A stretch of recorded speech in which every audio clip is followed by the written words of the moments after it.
नमस्कार दोस्तों, अगर अभी तक आपने चैनल को सब्सक्राइब नहीं किया हो तो सब्सक्राइब कीजिए और बेल आइकन को जरूर दबाएं ताकि अपडेट पाएं सबसे पहले।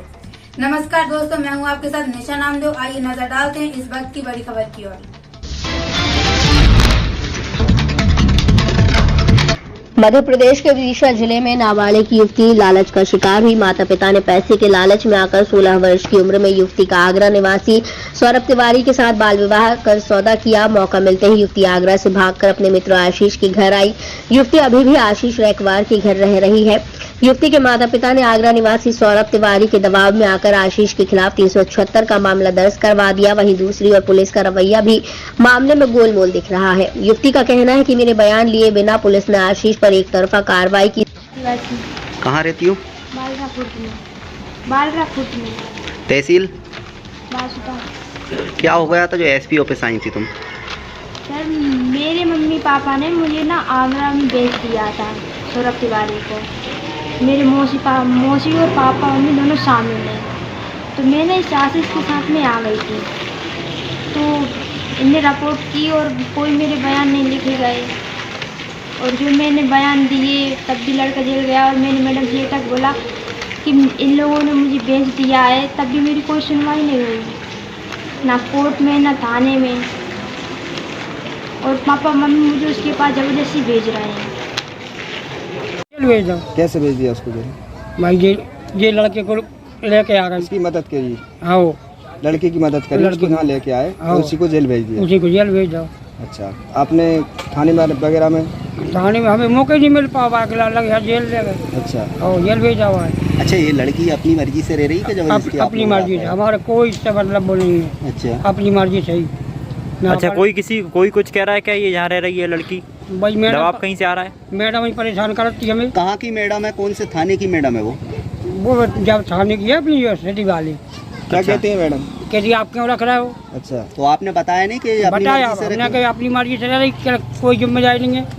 इसके भाई जब आपका भेजो तो मैं कि भापा जा नहीं रही, अब जाके जिम्मेदारी आप लो तो आप रख लो। सही कहा। मेरी कोई जिम्मेदारी नहीं है, मैं कहाँ से रखूँगा? अब बढ़ना मैं भगा सकूँगा? बयान उपा हो जाए, मर गल जाए तो कौन जिम्मेदार है? अब रह रही है तो अब मैं कहाँ भगा दूँ? सही। ठीक है दादा, धन्यवाद। जी मैम, शुभ नाम क्या है आपका? ऐसे प्रतिभा सिंह। जी, आशीष रैकवार पर क्या कार्रवाई की गई थी और किसके द्वारा की गई थी? आशीष रैकवार एक नाबालिग लड़की को भगा कर ले गया था और करीबन 2 महीने रखा और शायद अगस्त में ले गया था। और फिर उसे हमने अक्टूबर में हमने उसे दस्तयाब किया। उसके स्टेटमेंट लिए तो उसने बताया कि वो उसे काफ़ी समय से पसंद करती थी, लेकिन उसकी शादी कहीं और हो गई थी। तो फिर वो अपने मायके आई हुई थी, तो आशीष उसे बहला फुसला कर ले गया कि चलो हम शादी कर लेंगे। तो 2 महीने तक उसे इंदौर में रखा, वहाँ से वो दस्तयाब हुई थी। फिर उसके बाद उसमें 363 की FIR पहले ही हो गई थी हमारे यहाँ। फिर उसके बाद उसमें 376 इजाफा हुई, SC/ST एक्ट की इजाफा हुई और उसको फिर गिरफ्तार करके जेल भेजा। मैंने सिर्फ उसमें स्टेटमेंट लिए थे और मेडिकल करवाया था और वो प्रेग्नेंट भी थी। जैसे कि मैम नाबालिग लड़की थी और उसके माता पिता ने उसकी नाबालिग में शादी कर दी थी, तो आखिर उन पर क्यों कार्रवाई नहीं हुई? और जो आगरा उसको बेचा गया था उस पर क्यों कार्रवाई नहीं की गई?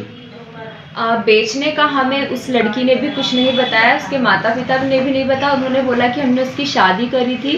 अब क्योंकि पहले हमारे पास इसकी कोई सूचना ही नहीं आई कि उसकी ज़बरदस्ती शादी कर दी या जैसा भी, अगर पहले आती तो वो उस पर कार्रवाई करते। लेकिन क्योंकि लड़की 17 साल की है और माता पिता का जहाँ तक है उसमें अधिकार है, उन्होंने शादी कर दी तो ठीक है। बहुत सारे लोग हैं जिनकी शादी जल्दी हो जाती है, लेकिन नाबालिग लड़की की कैसे संभव हो सकती है शादी? आप बोल रही हैं कि नाबालिग लड़की की शादी संभव है। बात संभव की मैं बोल ही नहीं रही हूँ, मैं ये बोल रही हूँ माता पिता ने कर दी तो उसकी हमारे पास कोई रिपोर्ट नहीं आई। लेकिन क्योंकि वो लड़की को भगा ले गया, उसकी हमारे पास उसके माता पिता ने रिपोर्ट लिखवाई कि मेरी लड़की को वो भगा ले गए हैं। तो फिर हमने उस पर FIR की, उसको दस्तयाब किया, फिर उसमें इजाफा हुई धारा। अगर उसकी हमारे पास कोई शिकायत करता कि इनने अपनी नाबालिग लड़की की शादी कर दी है, ये कर दी है, तो उसमें कार्रवाई करते। फिर उसकी लड़की का कहना है कि मेरी 16 साल में मेरे माता पिता ने मुझको 1 लाख रुपए में आगरा में बेच दिया था सौरभ तिवारी को, और सौरभ तिवारी पर कोई कार्रवाई नहीं की गई। और दूसरी बात कि आशीष रैकवार पर कार्रवाई की गई है।